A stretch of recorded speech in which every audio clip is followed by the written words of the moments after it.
علی کی بات بیان کروں اور مولا کائنات کی بات بیان؟ حضور جب مولا علی کو جنگ پہ بھیج رہے تھے، کوئی کہتا اللہ موت دے تو گنبد خضرا کو دیکھتے دیکھتے دے، کوئی کہتا ہے کعبہ دیکھتے دیکھتے دے، کوئی کہتا ہے بابا رشک اللہ شاہ کے قدموں میں موت دے، کوئی کہتا ہے پیر کا چہرہ دیکھتے دیکھتے دے۔ حضور کہتے ہیں اللہ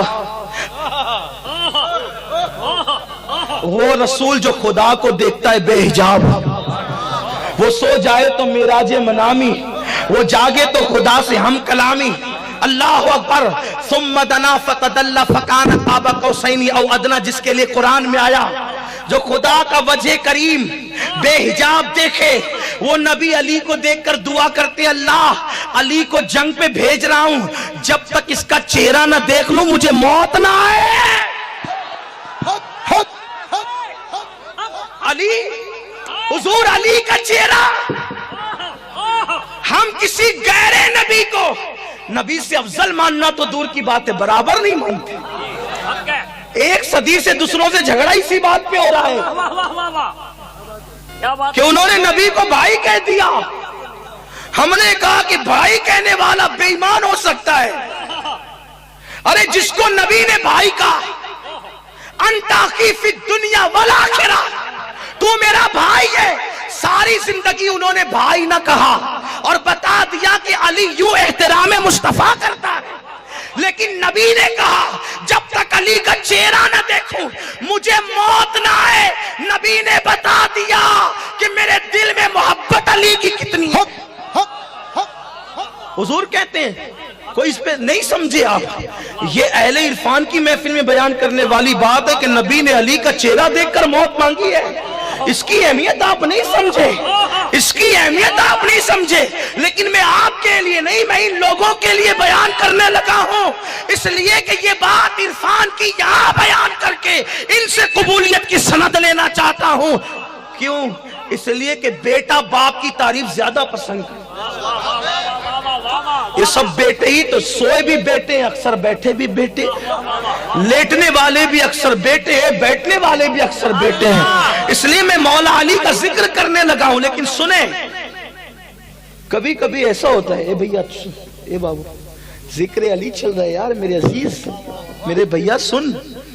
اللہ اکبر۔ مولا کائنات کی شان کیا ہے؟ میرے مولا کی شان کیا ہے؟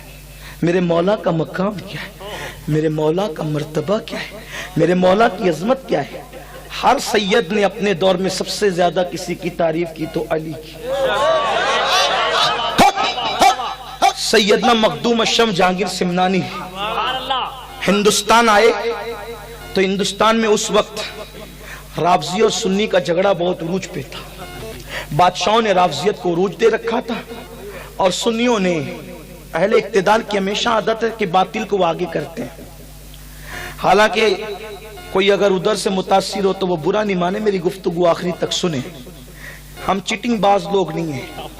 اور ایک بات میں آپ سے کہتا ہوں، ہم سے زیادہ حق پہ کون ہو سکتا ہے؟ سنیوں کی حقانیت کی علامت یہ ہے کہ امام حسین سے لے کر امام مہدی تک سب کا مسلک اہل سنت ہے، سب کا مسلک اہل سنت ہے۔ ہم علی کو بھی مانتے ہیں، علی کی بھی مانتے ہیں، ہم علی کو بھی مانتے ہیں، علی کی بھی مانتے ہیں۔ کیوں؟ اس لیے کہ جس کے پیچھے میں نماز پڑھوں، اگر کوئی میرا مرید، ہے نا میں مرید کرتا نہیں ہوں لیکن مثال دے رہا ہوں، اگر کوئی میرا مرید اس امام کو گالی دے تو وہ اس امام کو بعد میں گالی دے گا، پہلے گالی مجھ پر ہے، کیونکہ میں نے ایسے گندے کے کوئی امام کیوں بنایا۔ اگر وہ میرے امام کو میرا مرید گالی دیتا ہے تو وہ مجھے پہلے دیتا ہے، امام کو بعد میں دیتا ہے۔ ہم صدیق و فاروق و عثمان کی گستاخی کس منہ سے کریں؟ کیونکہ مولا علی نے تقریباً 12 سال سے زیادہ ان کے پیچھے نمازیں پڑھی ہے۔ جب میرے جیسا گرا پڑا سید امام حرم کے پیچھے نماز نہیں پڑھتا تو سید السادات کسی بگڑے کے پیچھے نماز کیسے پڑھ سکتا؟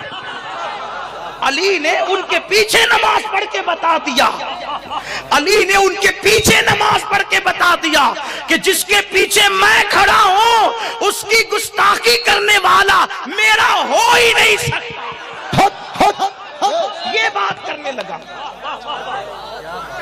حضرت مخدوم سمنا کا ذکر چل رہا تھا، حضرت مخدوم پاک کا ذکر چل رہا تھا، جب وہ محمد آباد پہنچے اعظم گڑھ ضلع میں، تو وہاں پہ کچھ ظاہر بین لوگ، کیونکہ دنیا میں ایک وہ طبقہ ہوتا ہے جس کو علم کا فیضان ملتا ہے، اور ایک وہ ہوتا ہے جس کو علم ملتا ہے فیضان نہیں ملتا، تو وہ ہر چیز پہ نکتہ چینی کرتے، یہ تو ضعیف ہے، یہ تو موضوع ہے، یہ تو ایسا ہے، یہ تو ویسا، وہ تو ویسا، وہ تو ویسا۔ ان کی عادت ہی فتنہ خوری کی ہوتی ہے، جن کو علم ملتا ہے مگر فیضان نہیں، اور جن کو فیضان علم ملتا ہے وہ کبھی علی کا اور اولاد علی کا باغی نہیں ہوتا۔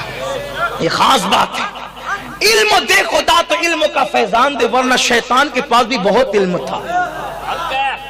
علم انسان کو انسان بنا دیتا ہے، علم بے مایا کو سلطان بنا دیتا ہے۔ علم اللہ جسے دے اسے ایمان بھی دے، ورنہ یہ وہ ہے جو شیطان بنا دیتا ہے۔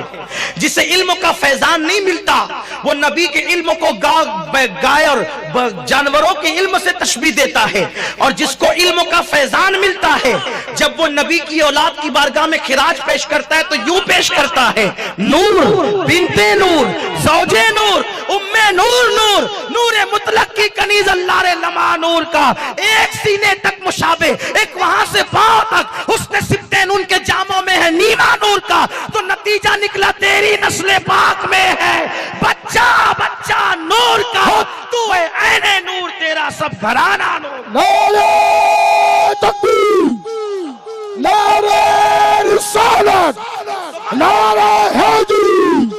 مخدوم سمنا جب محمد آباد پہنچے تو لوگوں نے کہا، کچھ ظاہر بین علم والے کا خلفائے راشدین کے بارے میں کیا عقیدہ ہے؟ آپ نے کتاب پیش کر دی۔ پہلے نمبر پہ صدیق اکبر کا نام تھا، دوسرے نمبر پہ فاروق اعظم، تیسرے نمبر پہ عثمان غنی، چوتھے نمبر پہ مولا علی کا نام تھا۔ صدیق اکبر کی فضیلت چند اوراق پر تھی، فاروق اعظم کی فضیلت چند اوراق پر تھی، عثمان غنی کی فضیلت چند اوراق پر تھی، اور علی کی فضیلت درجنوں اوراق پر تھی۔ انہوں نے کہا ترتیب تو صحیح لکھی لیکن علی کا ذکر زیادہ کیا، ترتیب تو صحیح لکھی لیکن علی کا ذکر زیادہ کیا۔ اب جمعہ کا دن آنے دو، ہم اشرف پر فتویٰ لگا دیں گے۔ مولا حضرت اشرف سمنا کو پتہ چلا، مسکرا کے کہا جمعہ آنے تو دو۔ شاید بیچاروں نے جمعہ کا انتظار اس لیے کیا کہ اس زمانے میں ایسے جلسے نہیں ہوتے ہوں گے، ورنہ وہ فوراً کانفرنس کر کے فتویٰ پڑھتے، لیکن انہوں نے جمعہ کا انتظار اس لیے کیا کہ اس زمانے میں شاید جلسوں کا انتظام نہیں تھا۔ حضرت اشرف سمنا نے کہا جمعہ آنے دو۔ جمعہ کا جمعرات کا دن گزرا، جمعرات کی رات گزری، فجر سے ایسی بارش شروع ہوئی کہ محمد آباد کے گھروں میں پانی گھس گیا، کوئی جمعہ پڑھنے کے لیے مسجد میں آ ہی نہیں سکا، اس دن جمعہ کی نماز ہو ہی نہیں سکی۔ پھر لوگوں نے کہا یہ جمعہ نہیں، آئندہ جمعہ فتویٰ لگائیں گے۔ آئندہ جمعہ آیا، پھر اتنی برسات ہوئی کوئی مسجد نہ جا سکا، تیسرے جمعہ بھی اتنی برسات ہوئی کوئی نہیں جا سکا۔ ان میں ایک ہوشیار تھا، کہا یار اس کو چھوڑ دو ورنہ زندگی بھر جمعہ ہی نہیں پڑھ سکو گے۔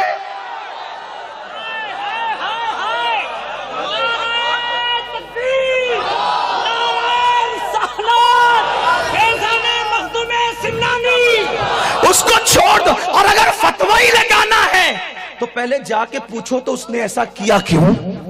اس لیے کہ اہل انصاف کا طریقہ ہے فتویٰ لگانے سے پہلے پوچھتے ہیں ایسا کیا کیوں، اس سے جا کے پوچھو تو صحیح کیوں ایسا کیا۔ جب آ کر کے پوچھا اشرف سمنا یہ بتاؤ اتنے صاحب کرامت ہو علی کا ذکر اتنا زیادہ کیوں کیا، تو مولا کائنات کہتے ہیں ہر بندہ اپنے باپ